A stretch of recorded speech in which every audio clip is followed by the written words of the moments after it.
आज हम देखने वाले हैं जॉम 100 एपिसोड नंबर 2। अगर आपने इसके पहले एपिसोड को नहीं देखा है तो पहले जरूर वो जाके देख लीजिए, डिस्क्रिप्शन में उसकी लिंक मिल जाएगी। एपिसोड की शुरुआत अकीरा के फ्लैशबैक से होती है। एक दिन अकीरा को 100 डिग्री बुखार था, लेकिन फिर भी उसका बॉस उससे काम करवाता है और कहता है कि जब तक किसी का काम खत्म ना हो जाए वो घर नहीं जा सकता और उस दिन छुट्टी मांगना जिस दिन तुम मर जाओ। और अचानक ही अकीरा डरते हुए जाग जाता है। उसे रियलाइज होता है कि वो एक सपना देख रहा था और वैसे भी उसे काम पर थोड़े ही जाना है क्योंकि बाहर तो ज़ॉम्बी पैंडेमिक शुरू हो चुका है। अब अकीरा खुशी खुशी कहता है कि आज से छुट्टियां शुरू हो चुकी है और अब वो बहुत मजे करने वाला है। सबसे पहले अकीरा अपने कमरे की अच्छे से सफाई करता है क्योंकि उसने 3 साल से अपने कमरे की सफाई नहीं की थी। अकीरा का आज का प्लान सेट था क्योंकि आज वो दिन भर आराम करने वाला है और ढेर सारी बियर पिएगा। अकीरा अपनी फ्रिज से एक बियर निकालकर उसे पीने लगता है। उसे वो बहुत टेस्टी लगती है। अब ये जगह उसे स्वर्ग जैसी लग रही थी क्योंकि उसे अब कोई भी काम नहीं करना था। वहीं न्यूज चैनल पर दिखाया जाता है कि पूरे शहर में तबाही मची हुई थी। लोग ज़ॉम्बीज बनते जा रहे थे और न्यूज चैनल के स्टूडियोज पर भी ज़ॉम्बीज का हमला हो रहा था। इंटरनेट और फोन कॉल्स की सेवाएं बंद कर दी गई हैं और सरकार की तरफ से उन्हें कोई भी जानकारी नहीं दी गई। अकीरा इन सब पर ध्यान नहीं देता है और एक और बियर लेने जाता है, लेकिन उसका फ्रिज खाली हो चुका था। अकीरा अब नीचे ज़ॉम्बीज को देखता है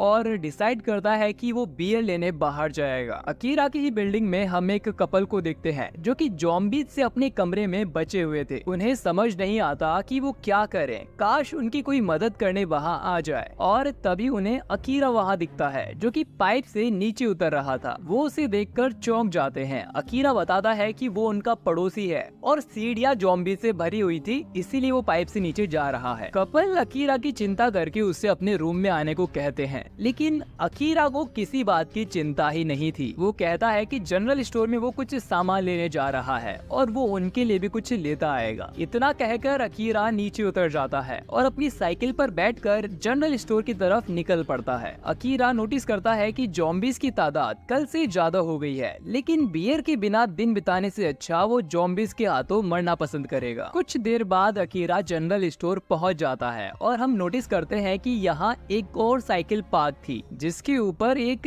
कैमरा भी लगा हुआ था। अकीरा अब बियर बियर चिल्लाते हुए स्टोर के अंदर जाता है, लेकिन अचानक ही चुप हो जाता है क्योंकि अंदर एक लड़की खड़ी थी जो कि अकीरा की तरह कुछ जरूरी सामान लेने यहाँ आई थी। अकीरा उससे बात करने की कोशिश करता है, लेकिन वो उसे पूरा इग्नोर करती है और यहाँ से जाने लगती है। अकीरा उसे रोकते हुए कहता है कि उन दोनों को एक दूसरे के नंबर ले लेने चाहिए। अब वो लड़की अकीरा से कहती है कि अपनी जान जोखिम में डालकर यहाँ सिर्फ बियर लेने आना बेवकूफी है। उसे सिर्फ जरूरी सामान के लिए ही रिस्क लेना चाहिए और जिस लड़के को रिस्क के बारे में नहीं पता वो उससे टीम अप नहीं कर सकती। इससे उसके खुद के जिंदा रहने के चांसेस कम हो जाएंगे। और इतने में ही कुछ ज़ॉम्बीज स्टोर के अंदर आकर उस लड़की की तरफ दौड़ते हैं। अकीरा उसे बचाने के लिए खुद उसके सामने आ जाता है, लेकिन वो लड़की अकीरा को पकड़कर पीछे कर देती है और तभी एक ट्रक स्टोर में आ जाता है और उन ज़ॉम्बीज को कुचल देता है। अब वो लड़की उठकर यहाँ से चली जाती है और अकीरा दिखता है कि उसकी साइकिल को भी ट्रक ने कुचल दिया था और वो कैमरे वाली साइकिल उसी लड़की की थी जिस पर वो बैठकर निकल जाती है। उस ट्रक का जो ड्राइवर था वो एक ज़ॉम्बी बन चुका था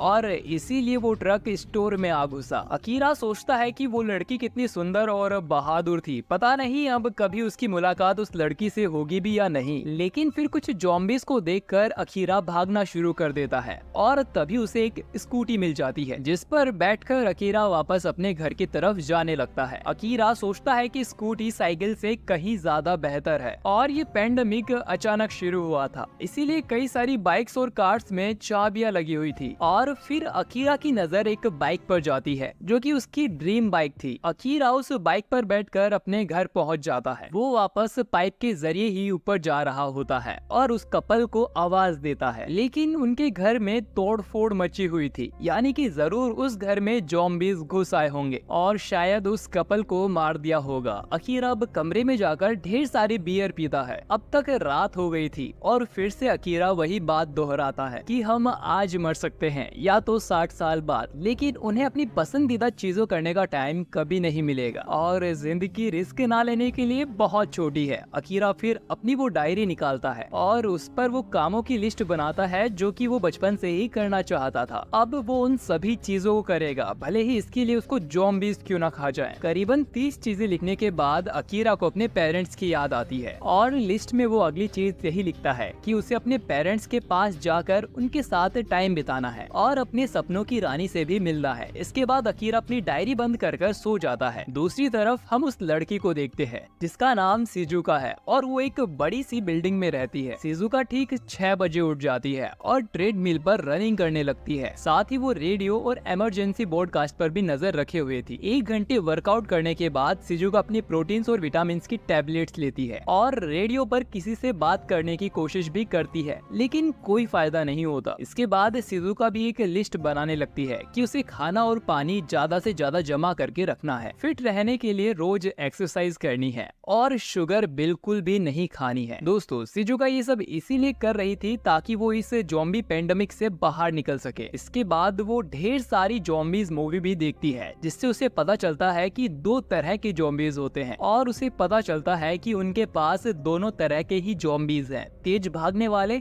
और धीरे चलने वाले। अब शिजुका ये जानना चाहती थी कि पता कैसे करे कि कौन सा ज़ॉम्बीज तेज भागने वाला है और कौन सा नहीं। इसीलिए वो अपनी साइकिल पर वीडियो कैमरा लगाकर बाहर निकल जाती है। इसके बाद शिजुका फिर से उसी स्टोर में जाती है और जरूरत का सामान जमा करने लगती है। यहाँ उसकी नजर केक पर भी जाती है जो कि उसे बहुत पसंद है, लेकिन फिट रहने के लिए वो मीठी चीज नहीं खा सकती। इसके बाद अकीरा यहाँ आ जाता है, लेकिन शिजुका ने पहले ही अपनी कैमरा से उसे देख लिया था कि वो ज़ॉम्बी नहीं है, इसीलिए उसने अकीरा को देखकर कुछ रिएक्ट नहीं किया। अकीरा जब उससे बात कर रहा था तब भी शिजुका की नजर अपने मोबाइल पर ही थी, क्योंकि कुछ ज़ॉम्बीज अकीरा का पीछा करते हुए यहाँ आ गए थे। इसीलिए शिजुका यहाँ से तुरंत भागने का सोचती है और वो ये भी सोचती है कि अकीरा के जैसा लल्लू अभी तक जिंदा कैसे है। अभी शिजुका देखती है कि एक ट्रक आउट ऑफ कंट्रोल होकर उन्हीं की तरफ आ रहा था, इसीलिए वो यहाँ रुककर ज़ॉम्बीज का आने का वेट करती है और अकीरा को कुछ बातें भी सुनाती है कि उसे फालतू चीजों के लिए अपनी जान रिस्क पर नहीं डालनी चाहिए। अब इस शिजुका के प्लान के मुताबिक ज़ॉम्बीज अंदर आ गए थे, लेकिन अकीरा भी उसके सामने खड़ा हो जाता है। अकीरा ट्रक से ना कुचला जाए इसीलिए वो उसे पीछे खींच लेती है और ट्रक का इस तरह क्रैश होना